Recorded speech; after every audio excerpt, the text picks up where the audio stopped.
Hello, this is CJ Radoon of RotoWire.com for your Formula One update here on the Prime Sports Network. Be sure to subscribe so you don't miss any of our motorsports videos all season long, including NASCAR, IndyCar, and Formula One. And you can access my columns by clicking the link provided in the description of this video. If you have any questions or comments, let me know what's on your mind. Well, here we go. This weekend, Formula One Grand Prix of Monaco, the grandest of all Grand Prix and the biggest racing weekend of every year. Look forward to it with all my heart. But first, what happened in the past couple of weeks? Well, we were at Miami, first of all. Miami actually set up to be a disaster for Max Verstappen, who missed Q3 qualifying and ended up having to start the race ninth. He was the favorite going into the weekend. It didn't matter. He came out as the favorite and the winner, and it was an absolute masterclass of tire management from him. The race went caution-free, which enabled him to really play out his pit strategy to just perfection. He actually took the lead from teammate Sergio Perez on lap 20, and after that, he basically never looked back. It was Verstappen's third win of the season. And it actually remains a seesaw battle between the Red Bull teammates. So Verstappen has 3 wins, Perez has 2. Going to be interesting to watch this teammate battle unfold throughout the rest of the season. Perez, for his part, finished third. He now holds a 30-point advantage over Fernando Alonso in the standings, who is in third. Remarkably enough, with Aston Martin, that's great news for them and Alonso. And Alonso was the one who rounded out the podium spots in Miami. He actually was able to get back onto the podium for his 4th of the season from the first 5 races. Absolutely impressive start to the year from Alonso. And Miami absolutely was an impressive race from Max Verstappen. Truly showed why he is the world champion and is likely the favorite this year again as well if things continue. So what was the biggest surprise in Miami? McLaren. Where the heck did they go? Just one race after putting both drivers in the top 11 and showing significant progress in that midfield pack, they utterly collapsed. They were nowhere to be found in Miami. It was a huge disappointment. They were totally off the pace all weekend, ended up finishing the race 17th and 19th. And that shows that Azerbaijan, for them, that was probably just a fluke, and they've got a much bigger hill to climb than initially thought. Alpine actually was a squad that stepped up in McLaren's absence in Miami. Both Pierre Gasly and Esteban Ocon finished 8th and 9th. And quite honestly, based on that, I got to change my mind. McLaren, put them down at the bottom of the list. I think Alpine, based on their consistency through the midfield battle so far, through 5 races, obviously still early, but they're making a strong case to be the best of the rest for the rest of the season. So we'll see how Alpine does. We'll see what McLaren is able to do this weekend at Monaco. But going forward, based on how horrible McLaren was, I got to go with Alpine for that midfield fight. We should have had another race in between Miami and Monaco, but unfortunately, rain ruined the chances of hosting Imola just a week ago. The region in Italy was just heavily flooded by rain.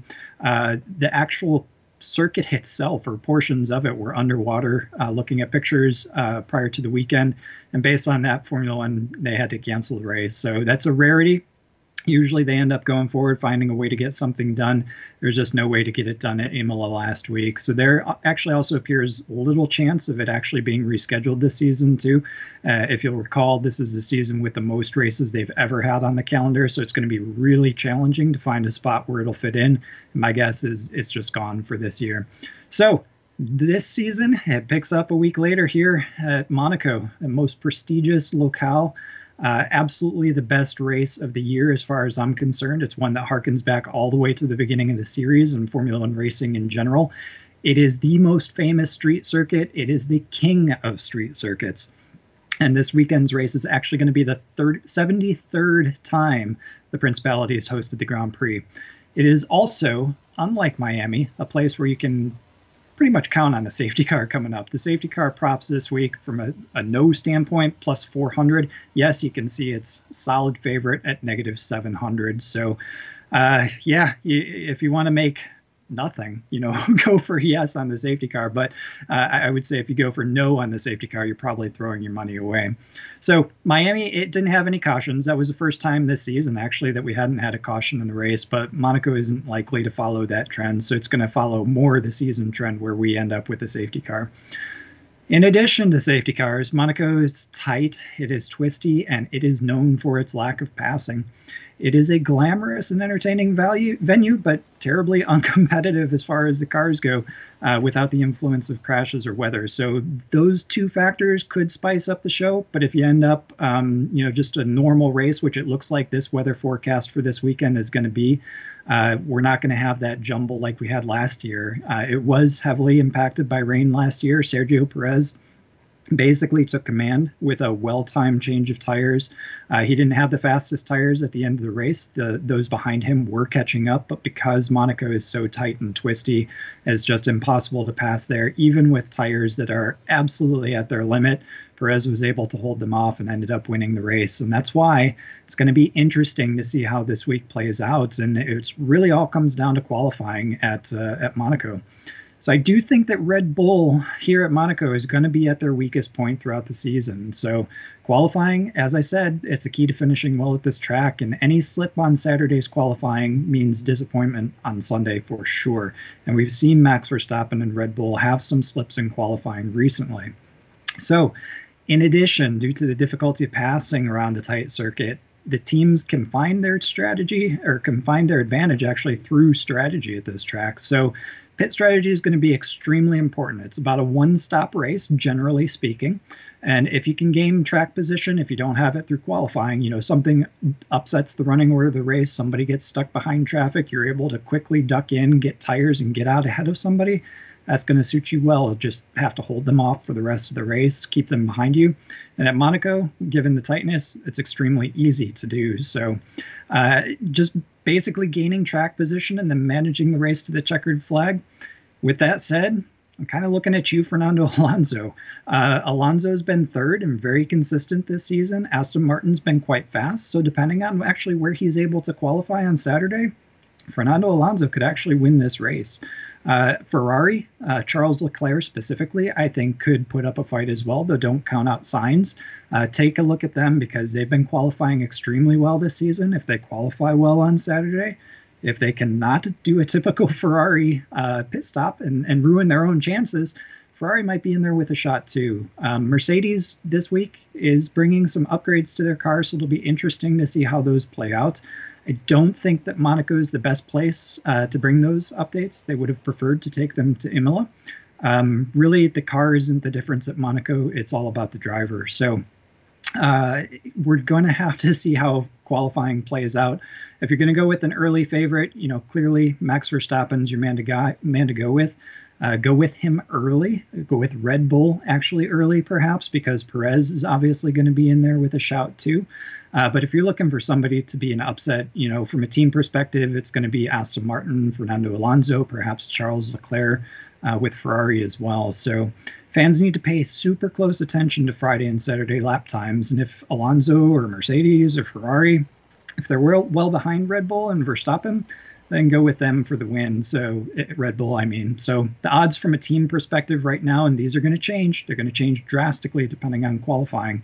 Red Bull at a negative 225, Ferrari at a plus 275, and you can look at Aston Martin and Mercedes there as well in the corner of the screen. So given those odds, I might consider taking Red Bull and or an Aston Martin perhaps for the win. However, Ferrari's race pace, as I said, the issues that they've dealt with all this season, it's not going to be as big of a factor this weekend if they're able to qualify well, specifically Leclerc. If he can get on the front row, he could be in the mix for the win, as long as Ferrari doesn't mess up his pit strategy again. From a driver's perspective, Verstappen's still the pick, going with him today before, track action really gets going. And if you're going to go for a specific driver, specifically Verstappen, go with him early because, again, those odds are going to change as soon as he gets on the pole or gets on that front row. So if you look at the driver odds, Verstappen with a plus 115 at a place like Monaco, that's actually pretty good considering where Verstappen's been compared to other races this year. Perez at a 285, but look at Leclerc and Alonso there. Alonso is probably going to be my pick. Verstappen early is certainly going to be the favorite, but if you're looking for an upset, I would look at specifically Fernando Alonso there at plus 650. The other risky play could obviously be a Lewis Hamilton. Mercedes is fantastic with their pit strategy, but again, Monaco, just one stop basically. So Mercedes doesn't have a whole heck of a lot of opportunity with bringing their cars into the pits unless we see weather, or unless we see a safety car that could jumble things up. So, anything could happen. That's why motor racing is motor racing. Verstappen, the early favorite, Red Bull for sure. Those looking for updates, I'm going to put my money on Fernando Alonso there. So it's going to be a fantastic week. Going to be great to watch it, how it plays out. Monaco is one of my favorite races every year. We get to start off the biggest racing day of the year with it, then head over to the Indy 500, and then ultimately close the day with the Coke 600. We'll see how it plays out. Early favorite, again, my pick is Verstappen. My upset pick, however, Fernando Alonso. So that's it for this week. It's the greatest weekend in motor racing. I hope you enjoy it. Enjoy the Grand Prix and get that day started before heading over to Indy and Charlotte. Reminder, I am CJ Radun of RotoWire.com, and I'm here with your Formula One update on the Prime Sports Network.